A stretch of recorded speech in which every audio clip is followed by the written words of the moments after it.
Assalamualaikum warahmatullahi wabarakatuh.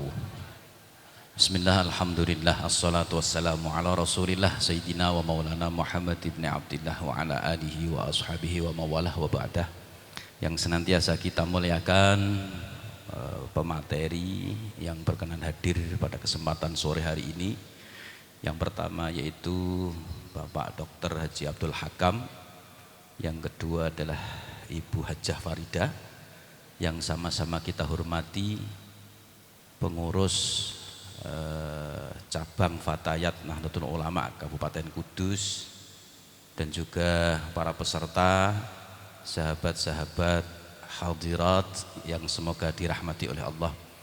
Alhamdulillah, pada kesempatan hari ini saya dipertemukan oleh Allah untuk bisa bersilaturahim bersama-sama, kita mendiskusikan tema yang memang tema ini adalah menjadi sebuah keharusan bagi kaum hawa atau kaum ibu sebenarnya.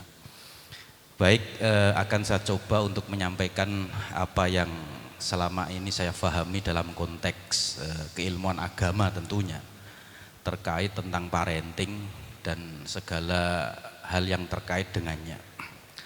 Tadi sudah disampaikan oleh moderator bahwa gambaran umum pada saat ini adalah kita sedang berada di posisi keprihatinan terhadap bagaimana anak-anak kita di dalam menjalani kehidupan di era informasi, apalagi era yang begitu deras tentang kemajuan teknologi ini seolah-olah tanpa terbendung.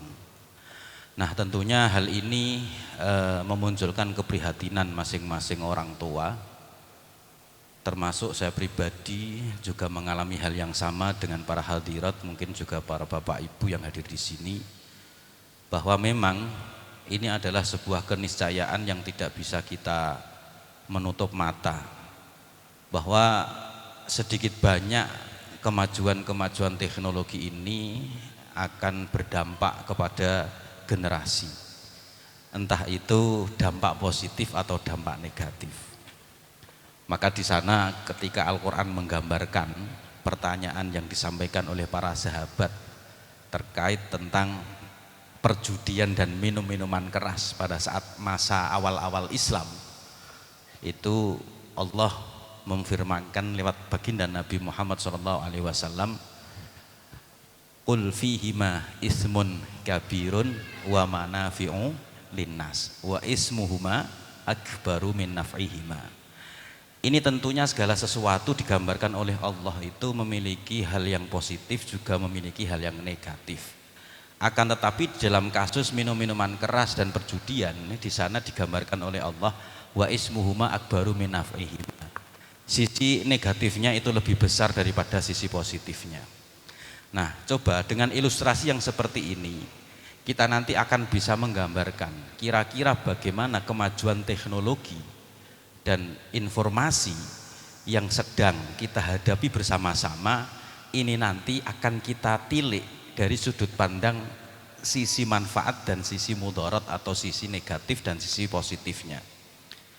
Tentunya dengan adanya kemajuan teknologi ini kan dibuat, sengaja diciptakan dalam rangka untuk bagaimana agar supaya apa yang dilakukan oleh manusia itu bisa menjadi lebih mudah.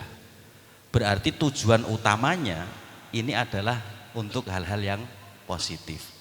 Nah, akan tetapi yang menjadi problem di sini adalah user, bukan produsennya, tapi usernya atau penggunanya.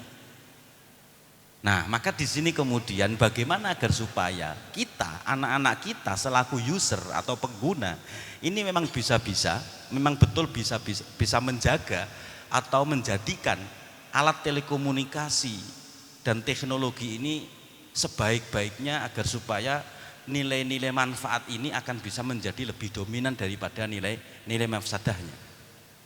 Nah, dari sini kemudian ada beberapa hal yang perlu kita perhatikan dengan menilik sejarah perjuangan baginda Nabi. Tatkala misi yang dibawa oleh baginda Nabi ini digambarkan di dalam Al-Quran ini adalah misi yang memang betul-betul bisa menyentuh kebutuhan dasar umat manusia. Sebagaimana ini telah diabadikan di dalam 3 surat dalam Al-Quran. Ada di dalam Quran surat Al-Baqarah, juga ada di dalam surat Ali Imran, juga ada di dalam surat Al-Jumu'ah, yang redaksinya hampir sama. Laqad manallahu 'alal mu'minina idz ba'atsa fihim rasulam min anfusihim yaslu 'alaihim ayatihi wa yu'allimuhumul kitaba wa hikmata wa zakkihim wa in kanu min qablu lafi dhalalim mubin. Jadi risalah atau misi yang dibawa oleh Rasulullah ini nanti yang akan kita jadikan sebagai patokan atau standar di dalam kita nanti mendidik anak-anak kita. Yang pertama adalah apa yang dibawa oleh baginda Nabi ini adalah mengentaskan intelektualitas umat dengan model tilawah. Artinya dengan intelektualitas ini baginda Nabi mengajak para generasi sahabat pada saat itu bagaimana agar supaya intelektual mereka terbangun dengan baik dengan diberikan informasi-informasi melalui Al-Quran yang sekaligus dijelaskan oleh baginda Nabi Muhammad SAW, dibacakan oleh baginda Nabi sekaligus dengan model 2 arah. Ketika Rasulullah sudah membacakan, maka sahabat pun membaca di depan Rasulullah. Begitu juga sebaliknya.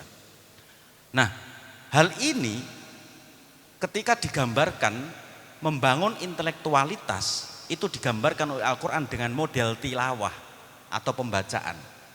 Maka di sini bagaimana kita ini mampu untuk mengarahkan anak-anak kita gemar membaca melalui konsep tilawah. Maka di sini seringkali, mohon maaf, orang tua itu tidak peduli dengan membangun gemar membaca terhadap anak. Bahkan mohon maaf, istri saya itu jor-joran kalau misalkan anak-anak ini minta dibelikan buku apapun diturutin, ya. Nah, ini dalam rangka untuk bagaimana agar supaya gemar membaca ini atau literasi ini harus sudah dimiliki oleh anak-anak kita. Itu yang pertama. Kemudian yang kedua, tidak cukup hanya dengan pencerahan intelektual melalui gemar membaca. Akan tetapi agar tidak mengalami disorientasi, maka di sini gemar membaca harus diarahkan dengan konsep yang dinamakan oleh Al-Quran dengan konsep ta'lim. Ta'lim ini adalah tidak hanya sekedar pengembangan intelektual, akan tetapi bagaimana agar supaya intelektualitas anak ini tidak disorientasi sehingga diarahkan kepada hal-hal yang positif. Contoh misalkan begini, biasanya seringkali itu anak itu cenderung gemar membaca komik. Ini kalau anak saya yang saya alami, yang saya amati. Artinya apa? Ada gambar sekaligus ada tulisan. Gambar dan tulisan ini ternyata itu mewakili cara yang termudah bagi anak-anak ketika membaca. Dan akan selalu mudah diingat oleh anak-anak kita. Nah, dari sini kemudian agar supaya anak tidak disorientasi dalam intelektualitasnya, maka harus kita arahkan. Jangan sekali-kali kita memberikan buku pada anak, mohon maaf, yang sifatnya berbau pornografi. Apalagi anak-anak kita ini masih di usia dini. Contoh ya, maaf. Ketika saya mengasih buku ada gambar wanita yang mohon maaf, ini bukan dalam rangka untuk yang tidak memakai jilbab misalkan. Itu saya berat untuk mengasih buku anak. Meskipun itu adalah gambar ilustratif, bukan foto ya, bukan foto. Itu kan banyak sekali di buku-buku SD itu ya. Itu ada gambar anak laki-laki dan perempuan yang anak perempuan itu dia tidak digambar melalui gambar yang pakai jilbab, dan memakai pakaian yang di atas lutut. Ini juga sangat berpengaruh. Makanya agar supaya tidak disorientasi intelektualitas anak kita, ini harus kita arahkan dengan metode taklim, pengarahan. Sekaligus dalam hal ini memasukkan tarbiyah atau pendidikan karakter. Mungkin nanti akan ditambah Bu Farida nanti yang terkait tentang masalah taklim dan tarbiyah itu.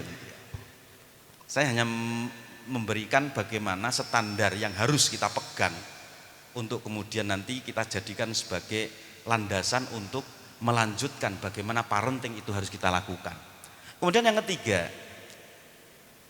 pencerahan intelektual harus kita lakukan. Kemudian intelektualitas anak agar tidak disorientasi harus kita menggunakan konsep taklim. Kemudian yang ketiga adalah bagaimana kita ini bisa mentazkiyah mereka. Mentazkiyah mereka artinya adalah bagaimana agar anak-anak ini intelektualitasnya baik, tidak mengalami disorientasi. Kemudian yang ketiga adalah bagaimana spiritualitas mereka juga kita bangun. Spiritualitas mereka ini kita bangun dengan adanya tazkiyah. Karena spiritualitas yang dibangun sejak dini, contoh dengan mengenalkan tanggung jawab mereka terkait tentang kewajiban sholat 5 waktu, meskipun secara hukum fikih anak kita itu yang belum balik ini belum wajib sholat. Tapi kan di dalam fikih orang tua ya ini diperintahkan untuk mengingatkan anaknya ketika usia 7 tahun untuk selalu melakukan sholat. Lalu kemudian kita juga mengenalkan kepada anak-anak kita agar supaya mereka bisa mendapatkan tazkiyah dari kita, yaitu bacaan-bacaan yang selama ini harus mereka kenal, entah itu bacaan sholat, entah itu bacaan-bacaan di luar sholat. Mulai dari hal yang sepele, doa mau makan misalkan, ini mungkin sahabat-sahabat sudah paham semua, tapi itu arahnya masuk pada konsep tazkiyah. Mungkin ada yang mengajar di PAUD, mungkin ada mengajar di TK misalkan ya. Itu hal-hal yang seperti itu kalau di dalam konsep Islam itu masuknya dalam ranah tazkiyah. Lalu kemudian yang terakhir, hikmah. Bagaimana kita ini mampu untuk mengenalkan kepada mereka tentang panduan operasional dalam beramal. Itu namanya hikmah.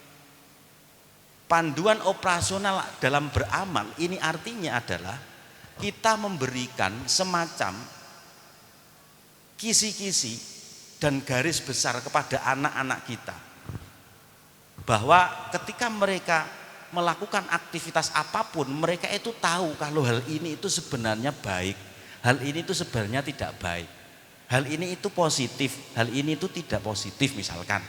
Itu harus kita gambarkan dan beri kepada mereka grand teorinya atau teori-teori umumnya. Contoh misalkan begini, itu biasanya ibu dari anak-anak saya itu kalau mau tidur itu biasanya dibacakan buku-buku cerita. Buku-buku cerita yang sifatnya ini adalah Islami. Ya, contoh misalkan begini, ketika ada anak yang kebetulan memiliki saudara, kakak beradik, ya kakak beradik, itu biasanya dengan dipancing ucapan-ucapan yang disampaikan oleh ibunya anak-anak itu begini. Contoh saya kasih tahu, sebelum menjelang tidur itu seringkali bundanya bilang kepada anak-anak, "Dek, kakak itu besok mau mondok dan kakak itu di pondok tidak bisa ketemu dengan adik." Dipancing, responnya bagaimana? Karena sehari-hari terbiasa bermain dengan kakaknya dan kakaknya terbiasa bermain dengan adiknya. Nah, dari sini kita tahu ketika adik ini merespon Kok ke pondok nanti saya main sama siapa? Nanti yang membelikan jajan saya siapa?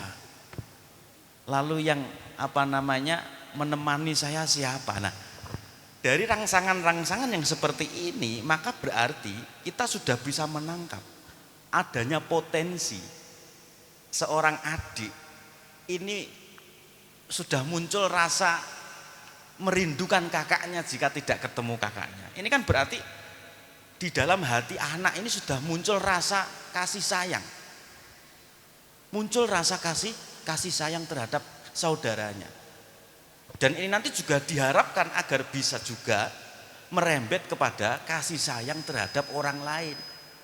Ketika bermain dengan teman-temannya di sekolah atau dimanapun, ya, terus kemudian penuh dengan kasih sayang, bertemu temannya dipeluk, bertemu dengan temannya penuh dengan kasih sayang. Hal-hal yang seperti ini kalau kita bangun mulai dari usia dini, maka insya Allah kedepannya kehidupan generasi ini adalah kehidupan generasi yang penuh dengan cinta dan damai.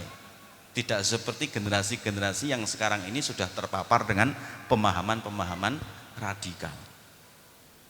Nah, ini namanya hikmah. Jadi dengan adanya panduan operasional di dalam beramal, di dalam beraktivitas, ini anak itu sudah ingat betul apa yang disampaikan oleh bundanya, apa yang disampaikan oleh gurunya. Oh, ini tidak baik, maka dia tidak berani untuk melakukan. Itu kan sebenarnya bisa kita tempuh dari hal-hal yang paling kecil sebenarnya. Dari hal-hal yang paling kecil, misalkan nyun sewu. Kalau anak saya usia 3 tahun itu minta pipis, dia minta pipis. Itu kalau pipis masih saya antar, karena tidak mungkin bisa cebok sendiri, kalau dibiarkan nanti najis semua kan. Dan saya seringkali bilang, Dek, kalau pipis jongkok. Pipis sambil jongkok. Nah, ketika suatu saat dia minta pipis dan pipisnya sama Mbak, ndak dibilangin jongkok, dia jongkok sendiri. Malah kadang bilang gini, kok Mbak nggak nyuruh saya jongkok. Nah, ini hal-hal yang sepele yang mungkin ketika ini sudah dibiasakan, maka anak itu akan selalu ingat akan hal itu. Buya itu kalau nyuruh saya pipis itu biasanya sambil jongkok. Mbak kok nggak nyuruh saya jongkok kalau pipis. Nah, ini kan pembiasaan. Nah, ini panduan operasional dalam beraktivitas, meskipun ini hal yang sepele ya. Pipis itu kan kalau menurut fikih itu kan min fasifil umur ya, perkara yang remeh-temeh. Ya. Tapi di dalam fikih itu kan memang ketentuannya, anjurannya itu kan sambil jongkok ya. Nggak tahu kalau wanita, tapi ya sama lah kiranya. Ya, ini. Nah, itu ada 4 hal pokok yang bisa kita jadikan sebagai standar ya untuk bagaimana nanti kita mendidik pada anak-anak kita. Jangan sampai lepas dari 4 hal ini.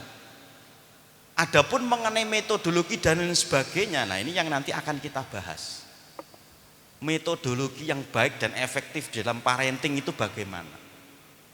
Yang jelas dulu itu Sayyidina Ali karramallahu wajhah itu pernah mengatakan begini, la turabbu abna'akum alama antum alaihi fa innahum ya'ishuna fi zamanin ghairi zamanikum. Janganlah kalian mendidik anakmu dengan model yang sama ketika kamu dididik pada saat itu. Kenapa? Karena anakmu ini hidup di masa yang berbeda dengan masamu. Nah, betapa Sayyidina Ali mengajarkan bahwa perkembangan zaman dan perubahan itu sesuatu yang niscaya. Maka kita harus dituntut untuk bisa mencari bagaimana metode-metode baru yang kita terapkan di dalam mendidik, mentarbiyah, parenting terhadap anak-anak kita. Yang jelas tidak boleh lepas dari 4 hal yang sudah saya sampaikan tadi. Makanya ini juga sebenarnya peran di dalam parenting itu tidak hanya peran seorang ibu sebenarnya. Artinya bahwa suami pun ikut berkontribusi yang sangat besar di dalam kesuksesan parenting. Kenapa? Karena di dalam sebuah syair itu pernah dikatakan al-ummu madrasatun idza a'datta sya'ban tayyibal a'rabi. Jadi seorang ibu itu ibaratnya adalah madrasah bagi anak-anaknya. Jika suaminya bisa menyiapkan istrinya menjadi madrasah. Kalau memang suami bisa mempersiapkan istrinya menjadi madrasah bagi anak-anaknya, maka diharapkan generasi ini nanti akan menjadi baik. Al-ummu raudun inta'ahadahal haya. Dan ibu ini diibaratkan sebagai pertamanan bagi anak-anaknya jika memang ibu ini menjaga sifat hayanya. Karena identik seorang wanita itu adalah haya. Haya itu artinya tidak sembrono, nggih, di dalam hal-hal yang tidak pantas. Tidak sembrono melakukan hal yang tidak pantas. Karena secara kodrati diakui atau tidak, seorang wanita itu beda dengan seorang pria secara kodrati. Ini kita tidak sedang dalam rangka membicarakan Islam dan gender, bukan nggih? Tapi dalam hal ini yang jelas ini ada sisi-sisi kodrati yang berbeda yang harus kita akui. Contoh misalkan begini, jenengan saya tanya Cupi, ketika ada seorang pegawai yang tugasnya ini adalah kuli bangunan, ini identik dengan seorang pria, kira-kira ibu-ibu atau sahabat-sahabat yang disanggup nggak menggantikan peran itu? Sanggup betul jenengan jadi kuli bangunan? Karena apa ya? Karena kuli bangunan tidak sesuai dengan kodrat wanita. Lalu kemudian misalkan nyun sewu, tukang batu, wis ora usah kuli, tukang batu saja. Misalkan peran tukang batu ini diganti oleh seorang ibu, jenengan purun betul dados tukang batu.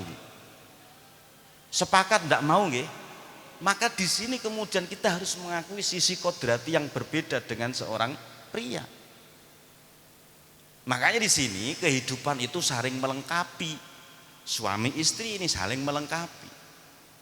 Nek sing kodrate wanita seperti itu, maka lahirlah kodrat seorang pria yang mana di sini dia nanti akan bisa mengcover segala kebutuhan seorang wanita meskipun dengan pekerjaan yang berat misalnya.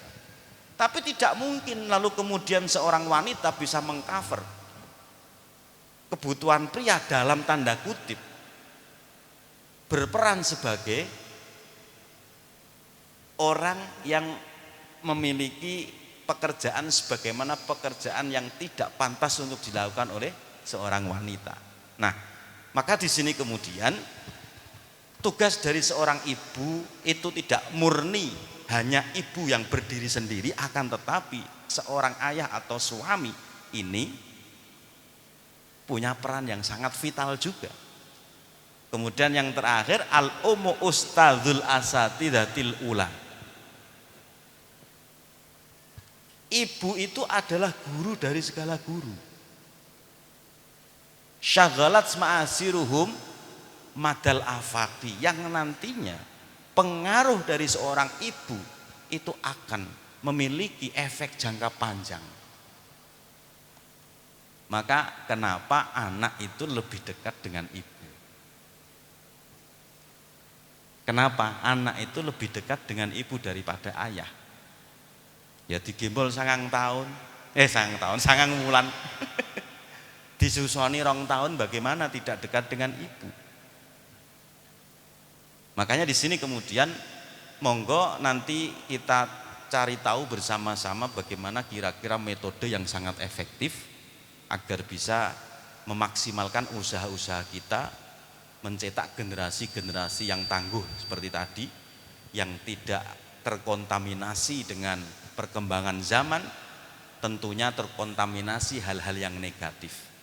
Sebenarnya ini berada di tangan kita semua. Baik buruknya generasi itu berada di tangan kita semua. Terima kasih, kurang lebihnya mohon maaf. Al-afu minkum wa akhiru ta'wana alhamdulillahirabbil alamin. Wassalamualaikum warahmatullahi wabarakatuh. Jadi ini suatu hal yang baru. Memang saya beberapa kali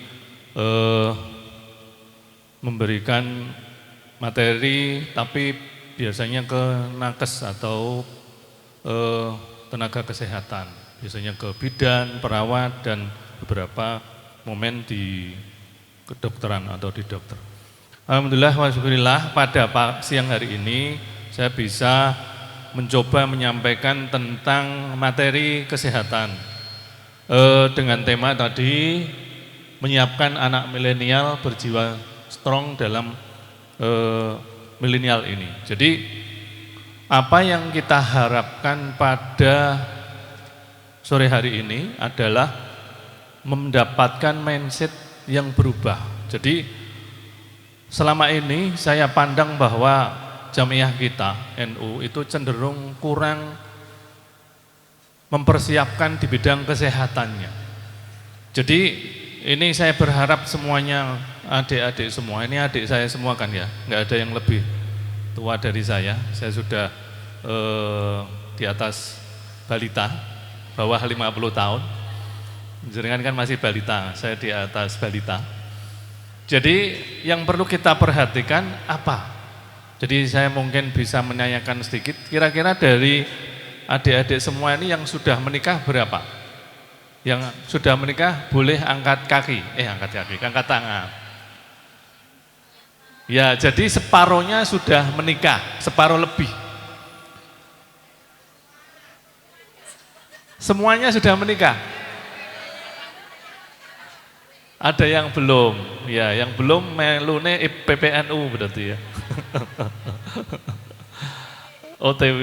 Jadi semoga secepatnya menyusul ya dengan komunitas-komunitas ibu menikah ini. Apa yang kita siapkan kepada anak-anak kita? Yang pertama adalah anak itu harus dipersiapkan, tidak mak beduduk hamil. Ya. Mak beduduk hamil kan bahaya. Jadi harus ada persiapan. Persiapannya apa? Persiapan menikah itu harus siap. Jadi harus ada katakanlah mencari bibit-bibit bobot dan sebagainya. Ini monggo, atau berdasarkan biro jodoh juga boleh, ataupun berdasarkan teman kuliah, teman sekolah, CLBK, ataupun apa silakan. Tapi yang penting adalah mempersiapkan pernikahan itu. Dan insya Allah tujuan menikah adalah memberikan kader atau membuat regenerasi kaderisasi dari kita. Jadi kita menciptakan keluarga, ya. Meskipun ada juga yang kebetulan tidak diberikan keturunan, tapi di era sekarang itu bisa dibuat lebih maksimal potensi untuk hamilnya itu.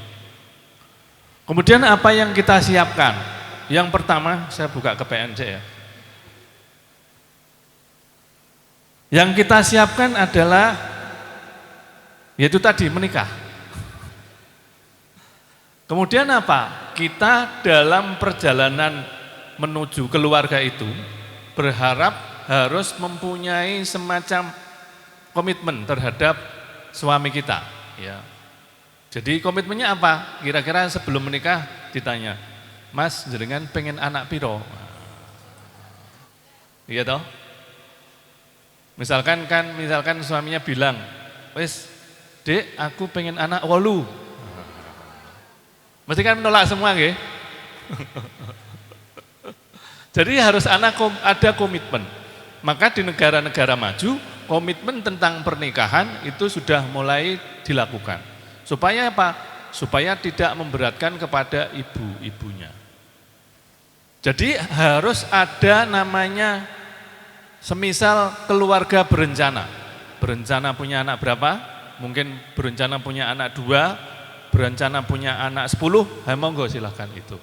Tapi di era sekarang akan susah kita melakukan pendidikan dengan komunitas keluarga yang mungkin lebih dari 5. Ya.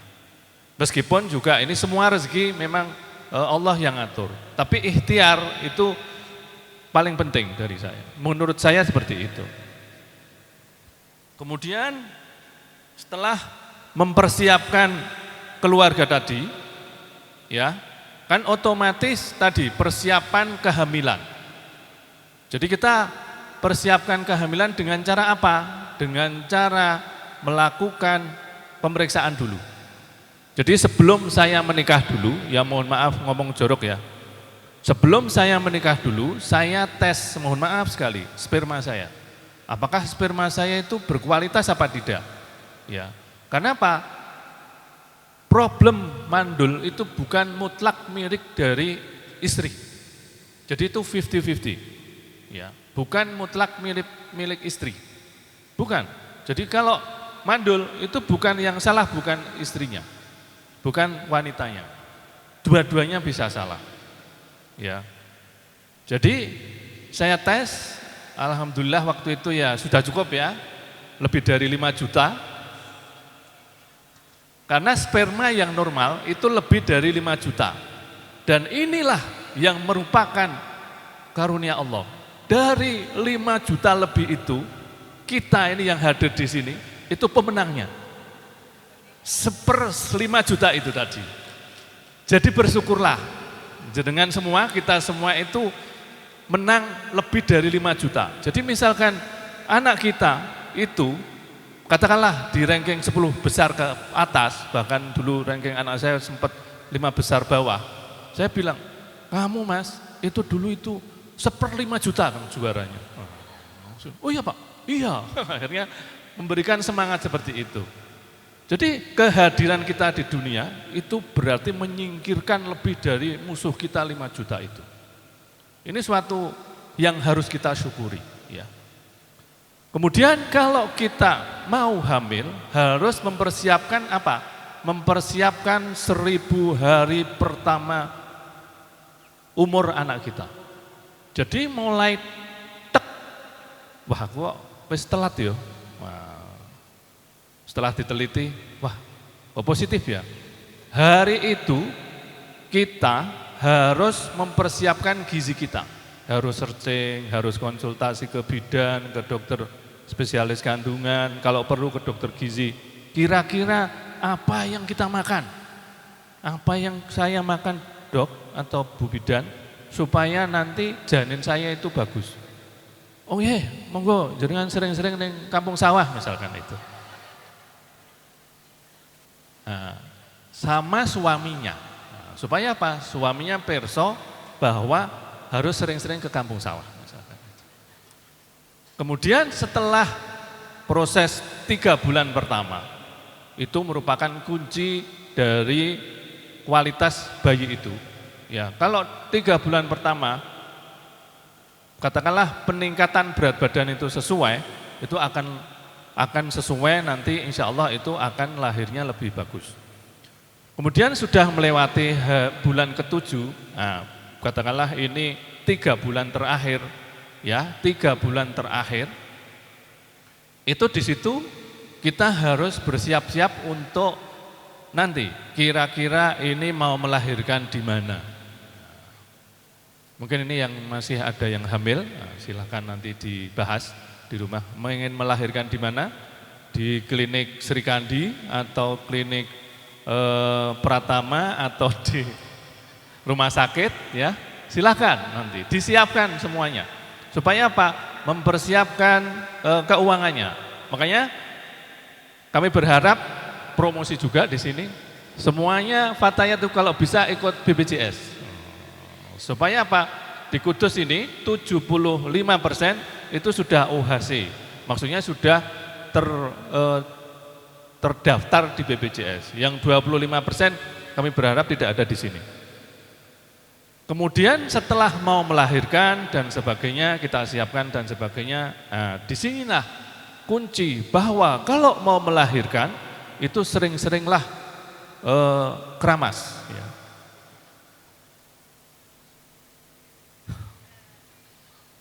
Kenapa kok keramas? Ya pokoknya begitulah, sehingga akan mempercepat proses persalinan. Ya, setelah persalinan kita siapkan secara betul bahwa ini anak kita, bukan anak mbah kita. Ya, kita siapkan betul, bukan anak mbah kita. Karena apa? Seringkali kita itu tidak mau mengurusi anak. Bahkan menyusui, mbah kita yang menyusui. Padahal mohon maaf yang punya ASI kan kita, bukan mbah kita. Sehingga sekarang di era sekarang rumah sakit itu harus melakukan pemberian ASI eksklusif dan namanya inisiasi menyusui dini. Jadi IMD. Jadi nanti bisa ditularkan ke keluarga, ke siapapun yang mendengarkan di rumah sehingga pas dengan penyuluhan di mana ini ilmu yang bermanfaat. Kenapa? IMD itu merupakan pertama kali bayi itu mendapatkan makanan. Dan IMD bayi itu bisa mencari, mohon maaf, putingnya ibu sendiri. Bayangkan itu, kalau kucing saja saya barusan kemarin alhamdulillah dapat 4 kucing ya, anak kucing itu. Mereka bisa mencari, mohon maaf, putingnya ibunya sendiri. Mosok menusuk kalah karo kucing. Ya. Sehingga waktu anak saya yang terakhir itu saya masih ingat bayinya itu ditaruh di bawah sini, bisa mencari puting ibunya sendiri. Naik. Pluk, langsung putingnya bisa. 2 jam itu minum. Kebetulan beratnya cukup besar, 4.350. Jadi ini pengetahuan dasar kepada jenengan supaya nanti bisa melakukan seperti itu. Kalau misalkan mohon maaf bidan ataupun perawat di rumah sakit melarang, protes, kalau perlu dilaporkan. Karena apa? Ini hak prerogatif ibu. Itu dulu. Sehingga kalau mendapatkan ASI pertama, kolostrum namanya, itu gizi yang luar biasa bagusnya itu. Sehingga anak ataupun bayi itu nanti mendapatkan makanan yang paling baik. Proses pemberian ASI sampai 6 bulan. Makanya sekarang undang-undang yang mau digodok di DPR itu cuti 6 bulan. Wah, saya bayangkan bapak-bapak ada protes itu mesti. Cutinya 6 bulan. Kasihan nanti madrasah-madrasah yang ibu guru-gurunya, ya guru-gurunya banyak ibu-ibunya nanti waduh kacau itu. Tapi kalau kenapa seperti itu? Karena di Finlandia itu di sana ternyata penelitiannya IQ tertinggi anak-anak itu di Finlandia. Penyebabnya apa? Ibunya cuti 6 bulan. Karena apa? Diberi ASI eksklusif. Dilakukan penelitian, bayi yang diberikan ASI dan separuh ASI atau full sapi susu formula itu IQ-nya perbedaannya sangat signifikan. Kurang lebih di atas 10, bahkan ada penelitian di atas 15 poin. Ya, ini yang luar biasa. Saya menemukan fakta seperti itu karena anak saya Ahda Sabila itu yang alhamdulillah sekarang baru mondok di Pati itu luar biasa. Karena apa? Diberikan susu ASI itu sampai kira-kira setahun itu. Sehingga saya waktu itu pernah ikutkan di kejuaraan nyanyi ya namanya di Permat itu dia tidak siap sama sekali, tak cek, Mas coba ikut, tidak hafal lagunya tapi langsung tak suruh ikut ya. Terus Pak enggak bisa, udah dihafalkan ya, kemudian 5 menit dihafalkan, terus kemudian ikut kejuaraan nyanyi itu alhamdulillah juara 1. Saking itu tak salah tadi, makanya saya pondokan, alhamdulillah ini sudah relatif memenuhi target, di atas target. Nah, ini bukti bahwa ASI itu memang luar biasa manfaatnya. Sehingga zaman Nabi aja sendiri disusukan ya. Nah, kalau sekarang ya kalau dibersusukan agak repot. Cuma di rumah sakit tertentu di Kudus, apalagi di Jakarta, kota besar, sudah ada donor ASI. Donor ASI. Dan harganya luar biasa. 1 botol itu kalau nggak salah itu 25 atau 30 ribu. 30 ribu ASI-nya itu dijual di Jakarta. Bahkan ada yang 50 ribu. Kenapa? Pinginnya anaknya mendapatkan makanan yang terbaik. Jadi siang hari ini saya motivasi jenengan supaya tadi sebagai fatayat pejuang ASI. Kenapa? Karena ingin mendapatkan keturunan yang luar biasa itu tadi. Ya. Setelah mendapatkan ASI 6 bulan, kalau bisa lebih ya, itu nanti silakan nanti di sini kita kan harus ada namanya makanan pendamping ASI dan sampai sekitar 2 tahun. Jadi 3 tahun dengan 1000 hari pertama. Ini sangat-sangat menentukan. Makanya program dari pemerintah adalah pencegahan stunting di sini. Ya. Stunting itu apa? Stunting itu bukan, mohon maaf, bukan pendek versi nyun sewu kuntet, tapi pendek karena terhambat pertumbuhannya. Dan ingat bahwa stunting itu harus kurang dari 18 bulan ditemukan. Jadi kalau lebih dari 18 bulan, katakanlah lebih dari 2 tahun ya, itu stunting tidak akan merubah. Kenapa?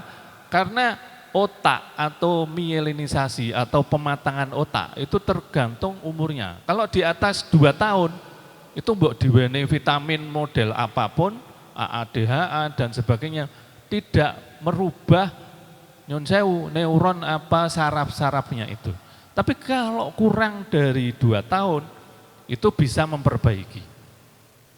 Jadi makanya disiapkan generasi ke depan itu lebih baik daripada generasi-generasi sebelumnya. Misalkan nanti mau hamil, kedua, ketiga, atau keberapapun, siapkan betul. Itu. Setelah melewati 2 tahun, kemudian 5 tahun ya, di sini antara 2 tahun sampai 5 tahun ya, ini juga sebagai kunci pergaulannya. Nanti mungkin Bu Farida menyampaikan bahwa kalau anak di bawah 2 tahun, 3 tahun itu sudah kecanduan gadget, ya ini akan fatal. Dia akan jadi anak yang agitasi atau mudah marah. Ya, nanti bisa dipelajari sama Bu Farida, kira-kira berapa jam yang boleh diberikan buat anak-anak kita. Ya, kalau kita melihat mungkin lebih dari 3 jam, anak-anak kita kan nggak mungkin ya, harus kurang dari segitu. Setelah melewati 5 tahun, kemudian sampai 18 tahun ya, ini masih area anak-anak. Jadi bersyukurlah saya, karena di atas 18 tahun sampai 63 tahun itu masih remaja. Jadi Gus Nasi, Bu Farida, saya ini masih remaja, jenengan masih remaja. Gampangnya sak pantaran kita itu. Berdasarkan kriteria remaja di WHO, usia 18 tahun plus 1 hari sampai 63 tahun. Masih remaja itu, Bro. Kalau tadi jadikan antara katakanlah 5 tahun sampai 12 tahun, 12 tahun sampai 18 tahun, ini masa pencarian diri. 12 tahun sampai 18 tahun. Nah, di sini memang banyak berperan di psikologinya. Bagian di anak-anak terutama di kesehatannya atau di fisiknya ini di bawah 12 tahun. Kalau ada fail atau gagal di bawah 12 tahun itu susah nanti diharapkan. Apalagi di bawah 5 tahun. Jangan berharap anak kita kalau di bawah 5 tahun itu mohon maaf ada keterlambatan, itu secara teori tidak bisa disamakan dengan anak yang lain. Jadi harus kita tahu betul bahwa anak ini jangan terlalu kita bebani dengan target. Makanya mungkin kurikulum sekarang kan tidak diperkenankan untuk ada ranking ya. Salah satunya di situ. Supaya apa? Tidak membebani orang tua ke masalah ranking itu. Jadi yang paling prinsip adalah balita itu dengan cara bagaimana kita mempersiapkan dari sekarang. Misalkan kebetulan anak kita masih di bawah 2 tahun. Pastikan anak kita jangan stunting. Kalau anak kita stunting, harus diterapi secepatnya. Di Dinas Kesehatan ada namanya rumah sehat di situ, bayi-bayi atau anak-anak yang kurang berat badannya, kurang tinggi badannya, itu dievaluasi, dicari apakah ini memang betul, kalau memang perlu dilakukan pemberian susu yang kalori tinggi, plus nanti ada pembuatan makanan-makanan yang kalori tinggi. Setelah 5 tahun tadi, kita berharap anak-anak kita tidak terkontaminasi dengan handphone, kemudian pertumbuhannya harus bagus. Pertumbuhan yang baik itu bagaimana? Pertumbuhan yang sesuai dengan linear tumbuh kembang anak. Tumbuh kembang anak itu bagaimana? Dengan hitungan paling mudah adalah kalau bayi setahun itu targetnya kurang lebih 9-10 kilo. Setiap tahun harus naik 2 kilo. Jadi mohon nanti ditimbang anak-anaknya, ibunya nggak usah ikut timbang, jondil nanti. Karena nanti mohon maaf, kalau anak kita usia 5 tahun, berat badan targetnya adalah katakanlah 10 tambah 18 kilo, misalkan 5 tahun anak kita. Padahal anak kita masih 16 kilo bahkan kurang, hati-hati harus dikejar di sini. Nah, dikejar supaya apa? Pertumbuhannya bisa terkejar. Dengan cara pemberian apa? Pemberian makanan-makanan yang protein dan karbohidrat tinggi. Dan itu tidak ditemukan pada nasi. Nasi itu karbohidrat.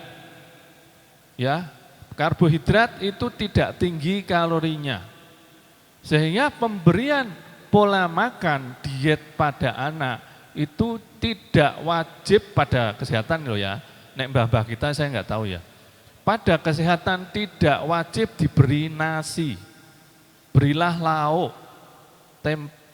Misalkan lele telu, segone telung sendok, ora apa-apa. Jangan kebalik. Nasinya 1 piring, lelenya telung cuil. Plus banyu atau sayur bening. Sayur bening itu gizinya sangat rendah.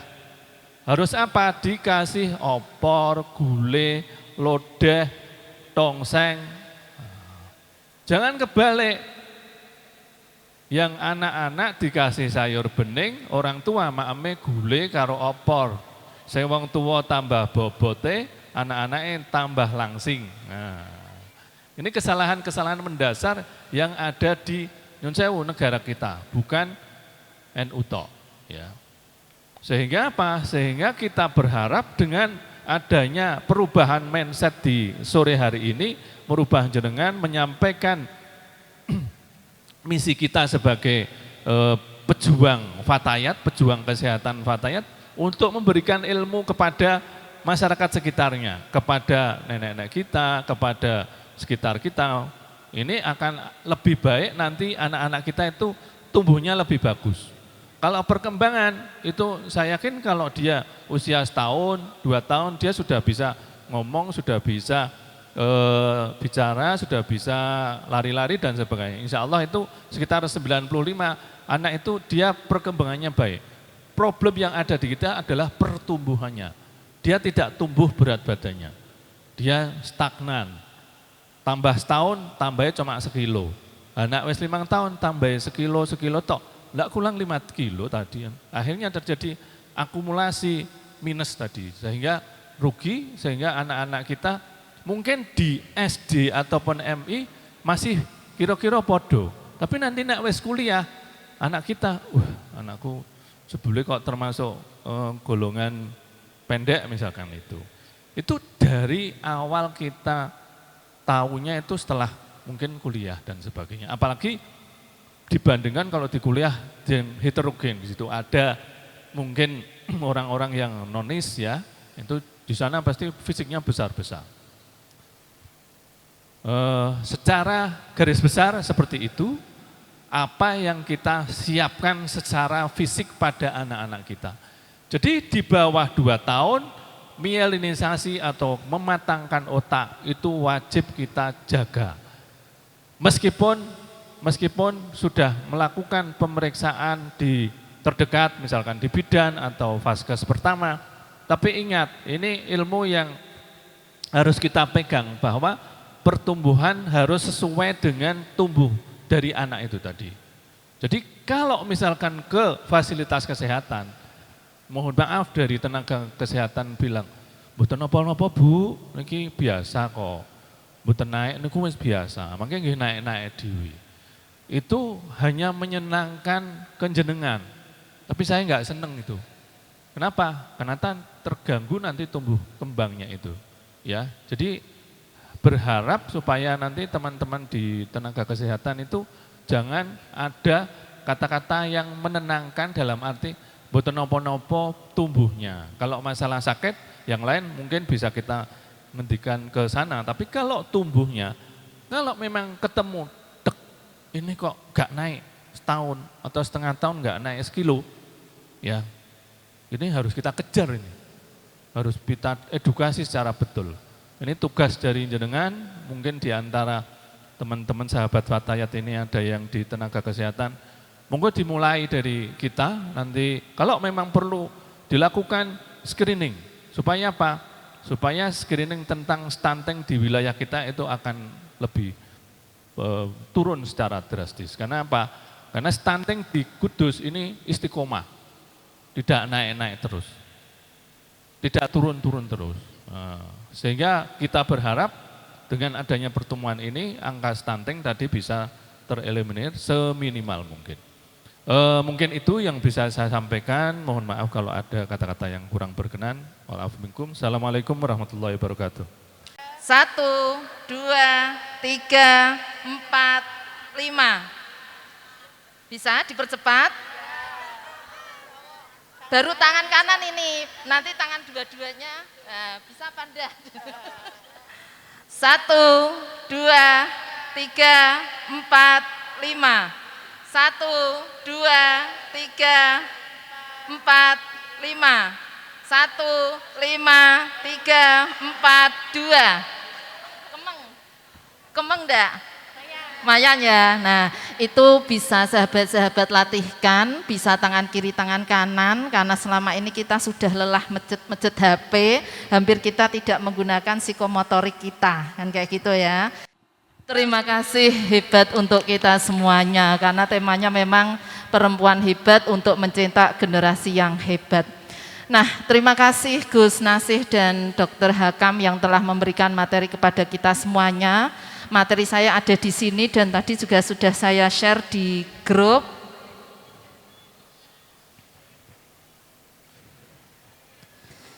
Nah, sebenarnya hanya kita mengingat bahwasanya manusia secara komprehensif itu ada bio, psiko, sosio, spiritual. Tadi yang spiritual sudah disampaikan oleh Gus Nasih, secara bio sudah disampaikan oleh Dr. Hakam, dan saya kebagian pada sisi psikologisnya. Kalau kita membahas tentang anak-anak, apalagi anak usia dini, khususnya adalah 5 tahun ke bawah, balita, itu memang idealnya tidak boleh menggunakan gadget. Gadget itu bisa HP, bisa televisi, bisa laptop. Karena apa? Pergerakan yang sangat cepat di gadget itu menyebabkan anak-anak itu akhirnya gagal fokus. Warna yang berubah cepat, gambar-gambar di TV. Kalau di TV masih lumayan, jaraknya 7 meter kalau kita melihat. Tapi kalau HP sangat dekat sekali. Dan perubahan warna itu menyebabkan kerusakan-kerusakan pada otak. Mohon maaf nanti bisa diklarifikasi sama Dr. Hakam karena kaitannya dengan fisik. Saya hanya melihat dari sisi psikologis, anak-anak yang terpapar gadget, apalagi 2 tahun ke bawah, itu memang sama sekali tidak boleh terpapar gadget idealnya. Tapi yang kita jumpai saat ini adalah anak-anak balita, bahkan batita, itu kalau nangis yang dipanggil bukan mamahnya, tapi yang dipanggil adalah HP. Nah, itu kan sebuah pergeseran yang jauh di era 80-an atau sebelum era Z atau era teknologi itu, anak-anak kalau nangis itu yang dicari adalah ibunya, ibu atau bapaknya terkhusus adalah ibunya. Seperti yang disampaikan Gus Nasih tadi bahwasanya perempuan itu adalah madrasah pertama bagi anak-anak. Karena apa? Memang secara perkembangan seorang ibu adalah memberikan pelajaran kasih sayang. Kasih sayang yang dicontohkan sejak anak itu di dalam kandungan, istilahnya digendong atau digembol ya, 9 bulan 10 hari secara teorinya kalau memang bayi itu lahir secara normal. Kalau lahir secara prematur berarti kurang dari 7 bulan dan beratnya kurang dari 2,5. Kalau ada perempuan yang melahirkan lebih dari 2,5 kok bilang prematur, itu yang prematur mungkin perkawinannya. Tapi bayinya lahir normal. Nah gitu, karena prematur itu kurang dari 7 bulan dan beratnya kurang dari 0,5 kilo. Padahal tadi dokter Hakam putranya malah lahirnya 46, 43 ya Pak dokter ya. Jadi bukan besar-besaran, tapi intinya adalah bayi normal itu lahir di usia kandungan 9 bulan 10 hari, secara teorinya seperti itu, dan beratnya adalah lebih dari 2,5, maka dipersiapkan untuk kehamilan. Nah, kenapa pada anak-anak usia balita itu tidak boleh punya figur lekat terhadap gadget? Karena figur lekat atau attachment pada anak-anak khususnya adalah balita itu adalah kedua orang tuanya. Yang penting mambu parfum ibunya, itu anak itu akan diam. Mambu, ya saya mau bilang gitu kok nggak tegel Bu nih, kalau ada yang sedang dahar nih kalau. Yang penting adalah punya figur lekatnya itu adalah ibunya. Sehingga mau seperti apa anak-anak itu nangis di luar, bertengkar dengan temennya, dibully, seperti tadi yang disampaikan Bu Riz. Kenapa anak-anak sekarang itu kurang tahan bully? Karena mereka tidak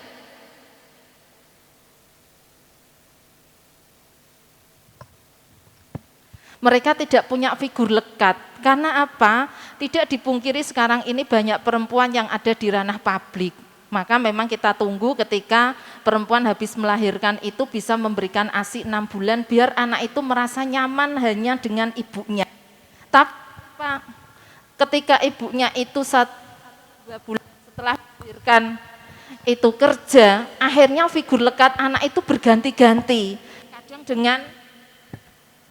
Kadang dengan eyangnya, kadang dengan babysitternya, dan berganti-ganti yang menyebabkan anak itu tidak punya figur lekat. Padahal secara psikologis kalau kita membahas tentang attachment, anak yang memiliki figur lekat itu akan merasa nyaman. Ketika anak itu nyaman, saat nanti dia 2 tahun siap untuk berada di lingkungan pendidikan, sekarang ini kan PIAUD usia 2 tahun sampai 4 tahun atau 5 tahun kan kayak gitu ya sebelum TK. Nah, ketika dia sudah memiliki rasa nyaman, maka dia siap 2 tahun itu untuk berinteraksi dengan teman-temannya di lingkungan sosial. Maka kebutuhan bio, kebutuhan psikis sudah terpenuhi, dia siap untuk menjalani kebutuhan sosialnya berinteraksi dengan orang di luar keluarganya. Tapi kalau pengalaman kecil, dia 1 bulan ditinggalkan ibunya, tidak disalahkan ya kalau ibu-ibu itu karir. Cuman bagaimana memberikan ruang psikologis bagi anak-anaknya. Karena tadi sudah disampaikan sekarang ini ada donatur ASI, atau kalau saya dengar juga di kota besar itu ada istilah tukang ojek ASI. Jadi mengantarkan ASI untuk perempuan-perempuan yang bayinya ditinggal di rumah. Karena menurut WHO ada 10 hak untuk anak, di antaranya adalah tumbuh dan kembang. Tumbuhnya itu ya kalau bayi memang usia 0 sampai 2 tahun itu adalah makanannya melalui ASI. Mulut. Nah, mulut itu secara teorinya bukan untuk menelan, tapi untuk menghisap. Nah, jadi kalau kita kaitkan dengan kebutuhan-kebutuhan pada usia anak, usia 0 sampai 2 tahun itu adalah kebutuhan oral, kebutuhan untuk menghisap. Jangan sampai keburu-buru tidak diperbolehkan untuk menghisap. Wes gede kok ngempong. 2 tahun itu memang fase oral, dan secara agama nanti kalau ditanyakan sama Gus Nasir itu adalah usia sebelum disapeh. Jadi memang dia masih dekat dengan seseorang, khususnya adalah ibunya yang memberikan kebutuhan, yang melindungi dia. Kita lihat di masyarakat itu kalau ada anak usia 2 tahun ditanya sama orang lain namanya siapa, yang jawab kan ibunya. Tanda bahwasanya dia itu punya seseorang yang bisa melindungi. Nah, karena dipersiapkan di usia 3 tahun nanti anak-anak itu sudah berinteraksi dengan orang lain.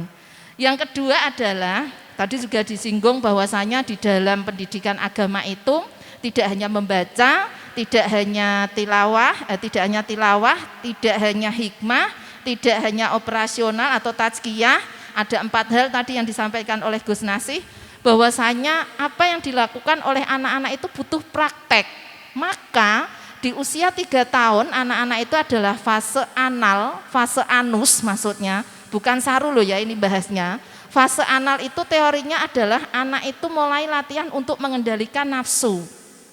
Jadi kita bisa mencontohkan anak-anak kalau 0 sampai 2 tahun kan mau pipis, pipis aja, berak-berak aja, kan dia nggak ada aturan. Tapi ketika 3 tahun dia sudah ada tuntutan sosial, kalau dia mau pipis nunggu ke kamar kecil. Nah ini ada kekhawatiran secara psikologis ketika anak-anak usia 3 tahun masih dikasih pampers. Dia tidak akan kenal tentang emosi jijik akhirnya. Nggak tahu mau buang kotoran itu harus ditahan, nunggu ke WC itu enggak ada. Nah, ketika dipakein pampers sampai usia 3 tahun. Padahal 3 tahun itu adalah kesempatan dia untuk latihan toilet training atau latihan untuk ke toilet. Dan itu sebenarnya bukan hanya secara fisik, tapi latihan anak-anak untuk mengendalikan hasrat. Kalau hasratnya anak-anak kecil kan paling pipis BAB. Tapi kan anak itu nanti tumbuh dan kembang. Semisal anak remaja punya hasrat seksual, gung di pasangan, piye caranya menyampaikan penyalurannya. Nah sebenarnya latihannya itu ya di usia 3 tahun itu. Bahkan guyonannya anak-anak yang perokok atau yang masih apa istilahnya memuaskan daerah oralnya ketika usia remaja atau usia dewasa, berarti usia oralnya itu tidak tuntas. Mohon maaf yang perokok ya, tadi mas-masnya masih ngerokok bisa tanya sama bapak ibunya, dulu itu disusui sampai 2 tahun apa enggak? Gitu ya dok, ya Gus Nasih nggih. Karena fase oralnya tuntas atau tidak, kalau enggak tuntas ya masa remaja, masa dewasa, masih saja mempermainkan pada daerah menghisap-hisapnya. Nah, ngerokok itu kan salah satu aktivitas menghisap. Nah, ada indikasi kalau remaja atau dewasa ngerokok itu berarti fase oralnya tidak tuntas. Nah, begitu juga di era anal usia 3 tahun, anus. Ketika anak itu tidak diajarkan tentang membuang sesuatu pada tempatnya, entah itu sampah, khususnya adalah latihan untuk ke toilet kan kayak gitu ya. Dikhawatirkan remaja, dikhawatirkan nanti juga dewasa, punya suami, punya istri yang tidak dilatih untuk menahan hasrat. Lihat perempuan cantik di luar tertarik. Nah, akhirnya ada indikasi laki-laki atau perempuan yang suka jajan di warung remang-remang. Indikasinya ke situ. Meskipun tidak harus ditakuti nggih, maksudnya perkembangan itu tetap ada pembelajaran di kehidupan selanjutnya. Yang ketiga adalah usia balita itu adalah usia 5 tahun, yakni usia anal atau tidak, usia genital. Oral, anal, genital. Genital itu adalah organ kelamin. Sehingga kalau kita lihat anak-anak usia 5 tahun itu mempermainkan alat kelaminnya sendiri. Lihat anak-anak atau ibu-ibu yang sahabat-sahabat yang saat ini jadi guru di TPQ. Usia 5 tahun itu anak-anak itu suka mungkin menyingkap rok temennya yang perempuan atau yang laki-laki ngelorotke katoke koncone. Geknen sedang pengen podo tahura karo koncone. Usia 5 tahun. Nah, secara psikologis itu memberikan informasi kepada orang tua bahwasanya anak-anak mulai dilatihkan menyebut alat kelaminnya. Alat kelamin perempuan namanya vagina, alat kelamin perempuan laki-laki namanya penis. Sehingga dia tidak akan penasaran. Kalau dia penasaran di usia remaja atau dewasa, lak medeni nggih ra. Nilai roke kanca-kancane di usia SMP atau SMA. Blaik kan gitu ya. Nah, itu sebenarnya kalau kita membahas tentang tahapan-tahapan perkembangan pada anak-anak, tugas-tugas perkembangannya, 3 tugas itu tuntas, diharapkan kedepannya anak-anak itu akan menjalani kehidupan secara normal. Fase oral, fase anal, fase genital. Fase genital itu maksudnya fase alat kelamin. Kan sepertinya organ manusia itu ya cukup ya, oral, anus, terus alat kelamin, sepertinya itu. Nah, membahas tentang era society 5.0. Kalau kita membahas tentang 5.0 itu adalah tidak lagi era teknologi itu 5.0. 5.0 itu adalah era robot. Manusia itu akan tergantikan dengan robot ketika tidak memiliki keterampilan. Maka tuntutan bagi anak-anak yang hidup di era 5.0 itu adalah dia harus memiliki kreativitas. Bahkan kreativitas anak-anak sekarang melebihi orang tuanya. Sing pinter tiktokan itu asalnya anaknya yo, terus ibunya melu-melu seneng tiktokan. Lama-lama akhirnya keterampilan yang keempat, kolaborasi. Nah, jadi keterampilan yang perlu dimiliki oleh anak-anak era 5.0 itu adalah yang pertama itu adalah kreatif. Yang kedua adalah berpikir yang kritis. Anak-anak sekarang itu sangat mudah untuk menyampaikan apa yang dia rasakan. Bu, saya baru bad mood. Nah, jadi bisa dia menyuarakan tentang kondisinya. Kalau dulu di era 70-an kelahiran saya, tidak berani bilang sama bapak ibu. Bukan izen, karena memang pendidikannya seperti itu, tidak boleh bersuara. Yang penting adalah kita taat kepada orang tua itu sendiko dawuh. Pokoknya kalau dulu itu bapak sudah bicara itu anak-anaknya akan diam. Tapi di era 5.0 ini, anak-anak itu sangat kritis, berpikir kritis. Sehingga tidak salah ketika kita melihat anak-anak sekarang itu lebih perkembangannya atau pemahaman tentang masa depannya itu lebih cepat dibanding orang tuanya. Bapak ibunya mungkin HP-nya masih jadul-jadul kan kayak gitu ya, tapi anak sudah bisa nyebuti, Bu apel kerowak kan kayak gitu, apel kerowak wopo kan kayak gitu ya ibunya. Nah, maka orang tua harus kekinian. Yang ketiga adalah kalau kita membahas tentang anak-anak di era 5.0, yang pertama tadi apa? Kreatif, yang kedua adalah kritis, yang ketiga adalah komunikatif. Anak-anak itu sangat bisa diajak untuk berkomunikasi. Contoh real saja, ibu sedang sedih itu kan anaknya paham. Ibu nangis sedih ya. Nah, kalau dulu kan tidak di tahun 70-an. Ibu kok nangis? Enggak, ibu enggak nangis kelilipen. Nah, dulu kan kayak gitu ya, padahal itu pembohongan publik. Tapi sekarang anak-anak sangat bisa untuk diajak itu. Terus yang keempat adalah agar anak-anak itu bisa melewati masa atau revolusi di 5.0 ini adalah yang keempat, anak-anak itu siap untuk berkolaborasi, berinteraksi dengan siapapun, dan dia dipersiapkan untuk itu. Nah, kalau kita membahas tentang ketahanan mental atau mental yang strong, kita harus memahami bahwasanya ada beberapa ciri, materinya nanti bisa minta sama sahabat yang di pengurus, sudah saya share, atau kalau tidak itu biasanya digerakkan. Tapi karena nggak ada yang gerakkan, tidak apa-apa, biar itu saja yang muncul. Nah, ada beberapa ciri-ciri yang perlu kita pahami anak-anak di era Z ini atau anak-anak di generasi milenial ini. Yang pertama adalah anak-anak itu memiliki ambisi. Dia sangat ambisius. Ambisi itu diikuti dengan upaya-upaya yang sangat tinggi. Semangatnya sangat tinggi kalau kita lihat anak-anak sekarang. Maka kalau dulu itu kita di leske, kita ikut apa itu kan dipaksa. Sekarang itu anak-anak malah yang minta. Ya, jadi anak-anak itu sampai kewalahan kalau minta sama orang tuanya, Bu aku leske ini Bu, biar nanti jadi seniman, leske piano. Bu saya leske ini Bu tari, biar nanti saya bisa ikut sinetron apa dan lain sebagainya. Tanda-tanda anak-anak itu adalah anak-anak di era Z ini adalah anak-anak yang sangat ambisius. Tapi kita harus mengingat bahwasanya anak-anak itu harus seimbang antara kebutuhan psikologi, sosial, dan jangan lupa adalah spiritualnya. Kekuatan agama yang akan menyebabkan ambisi anak itu tetap terkontrol sesuai dengan nilai-nilai agama. Nah, harapan besar kita adalah dengan materi atau informasi yang kita dapatkan sekarang ini, kita bisa membantu mengelola anak-anak kita yang memang lahir di era milenial. Mereka sangat mudah berkomunikasi dengan siapapun, maka orang tua juga jangan gaptek ketika melihat anaknya itu punya FB. Ibu yo saiki duwe FB. Bunik betul ya sekarang punya FB ya. Terus nanti IG, nanti juga punya Twitter dan lain sebagainya. Sebenarnya bukan apa-apa, bukan orang tuanya pengen eksis, tapi orang tuanya pengen mengikuti anaknya itu followernya siapa, dia berteman dengan siapa dan lain sebagainya. Karena sekarang banyak dijumpai anak-anak itu hilang ketika tidak mengaktifkan lokasi atau HP-nya diaktifkan tapi lokasinya tidak diaktifkan sehingga tidak tahu anak-anak itu berada di lokasi mana. Nah, Maka besar harapan kita, ibu-ibu sebagai madrasah pertama bagi anak-anak di dalam keluarga juga memberikan pendidikan yang terbaik agar anak itu bisa menjadi generasi penerus untuk masyarakat Indonesia. Terima kasih. Wassalamualaikum warahmatullahi wabarakatuh. Waalaikumsalam warahmatullahi wabarakatuh.